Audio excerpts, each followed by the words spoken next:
team listeners. On the 2nd of June this year, the special prosecutor addressed a press conference and he promised that he was going to get the Interpol involved in this matter. And now that has been done. What is the next option, or what are the options available to the legal team of Mr. Ken Ofori-Atta as far as this red notice is concerned, sir? Why? What options do you answer from the legal team? He's declared him and he's been put on the list. So it's up to those who have been notified to do what they have to do. So we are going to keep our cards close to our chest. He has advertised him. He's now on the Interpol Red Notice. Fine. I mean, what is there for us to do? He has proclaimed he's going to ensure his first entry into the country. So that is the process he has commenced. So we'll wait for the outcome. I know you have a case with a special prosecutor at the High Court on this particular, issue. With this red notice, what happens to the case at the High Court? You just said the matter is pending in court. It's sub judice, so it didn't be worth my while to comment on the matter which is pending before the law court. As and when the court hears the matter, the Ghanaian public will get to know what the court has decided. But it's refreshing for you to know that the matter is before the law court. So when the court determines the merits of the application we have filed, the whole Ghana indeed, the whole world will know. At the last press conference by the special prosecutor, the issue of the health of Mr. Ken Ofori-Atta came up, and there were some, pictures and documents on social media about the medical record or the medical letter in respect of Mr. Ofori-Atta. Have you been able to, get this particular letter to the special prosecutor, and what is the current state of Mr. Ofori-Atta as far as the health issue is concerned, sir? I have maintained and reiterated time without number that for the special prosecutor to say that he hasn't cited that medical report is a blatant falsehood. And it's unfortunate that holding such a public office, he will be going around doing what he's doing.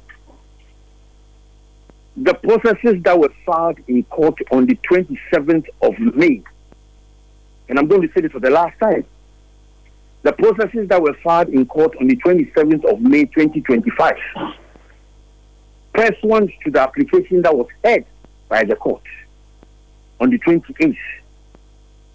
The bundle of processes that was served on the special prosecutor, the medical report was in that bundle. Unless he doesn't read his court processes thoroughly. So for him to come and say that he hasn't cited any medical report is a blatant falsehood. And as an officer of the court, I find it distressing. The letter that was delivered to his offices on the 28th of May by lawyers for Ken Ofori-Atta referenced the medical report. What was it that was referencing? Well, there was no medical report in the bundle of processes. We just have to be honest in our dealings with people when we are entrusted with discretion.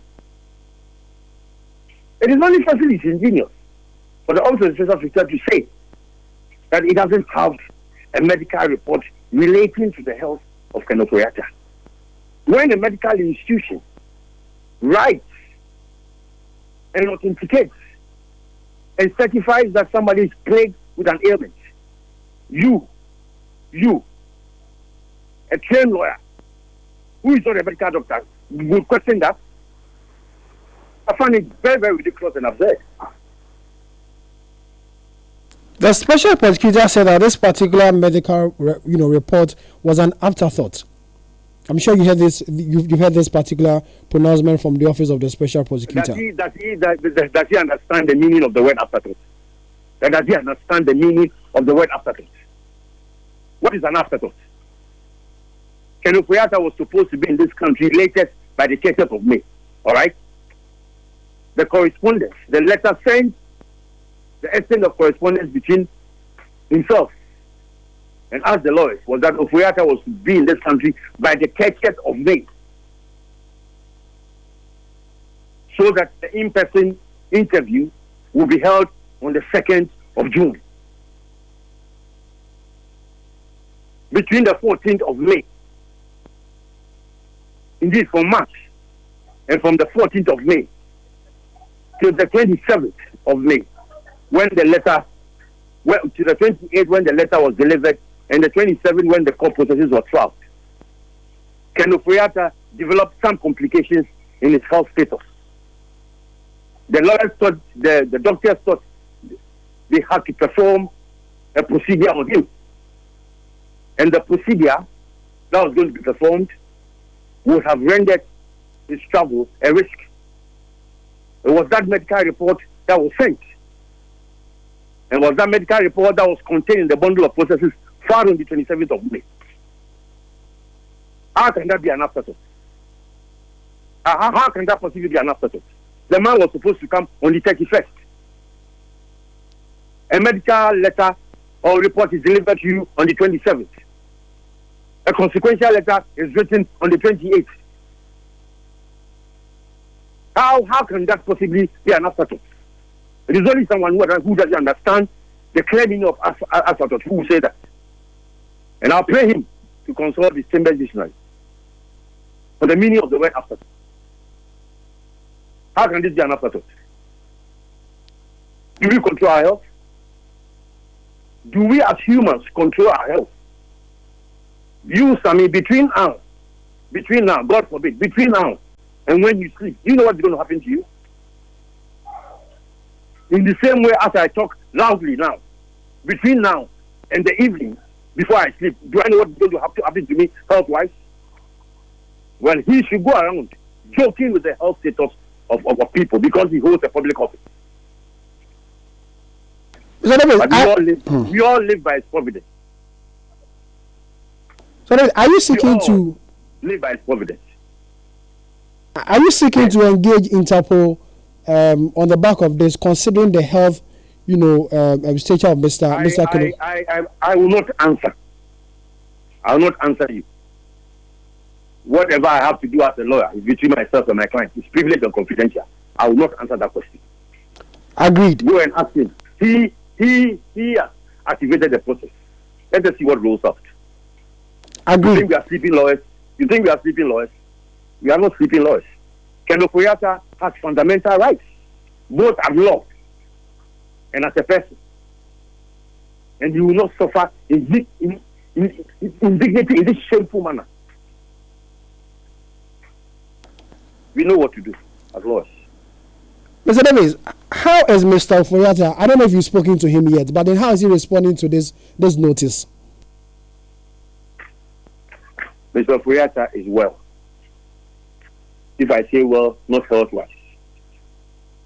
He's well in his mind. This has been up and coming since day one. Indeed, when somebody has notified you and has notified the Office of the Chief of Staff that he's embarking on the travel, not for fun. It wasn't a fun trip. He delivers a letter to the Chief of Staff, Honorable Julius Debra, on the 22nd of January. Before that, he had delivered another letter to the then Chief of Staff, Honorable Akosia Premo Ofori, on the 2nd of January, that I'm embarking on a medical conference. And then on the 10th of February, you serve him a letter to appear in your offices. Why? Is he a spirit? How is he going to come to you on the 10th when he has sought permission to travel on the 27th and indeed flew out of the country? Is it not to mortgage his personal liberty and infringe on the freedom of movement? Was it not a trap set for him? When Ofori-Atta was in this country, the special prosecutor didn't know he was here. Before Ken Ofori-Atta left on the 22nd of or 22nd or the 24th of January, didn't the Office of the Special Prosecutor know that Ken Ofori-Atta was in this country? And if he had anything to do by way of charges, he couldn't contact him at that time, waited for him to travel? Come on. Is this prosecution or persecution? You deliver a letter on the 10th and you want the person to attend before you on the 12th, knowing very well that he was not in the country. He went and left the letter in his in the conference of his home. How was it supposed to come and see you? Mr. Davis, how do you react to people who say that Mr. Ofori-Atta is using his medical condition just to run away from justice? Wait until you are sick. And those people, tell them wait until they are also sick. He's using his medical condition to run away from where? Run away and go where? Ofori-Atta, Kenneth. And now you have to go for Ofori-Atta. Who flee justice. Why? Is he invisible? A man with such an international stature. If you run and go and hide where? Under the sea? He will go and hide under the sea. That no one can locate him. I don't want to hear that. It is offensive. It is really, really offensive. No matter what he has done, he has held public office and served this country. He should be accorded some little modicum of respect and not be treated casually in this pedestrian and rather offensive and dignified manner. He will run away and go where?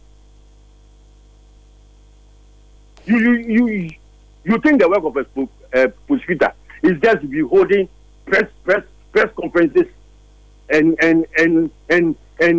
spewing out, excuse my language. The duty of every prosecution is to prove the guilt of an accused person beyond all reasonable doubt. Beyond all reasonable doubt. There is no burden on the accused person. So Ofori-Atta should not be judged in the court of public opinion and by the special prosecutor before he faces the court. His accusers should prove his guilt. He has nothing to prove. Mr. Davis, thank you very much for your time. Frank Davis is lawyer for Ken Ofori-Atta, former finance minister of the Republic. This is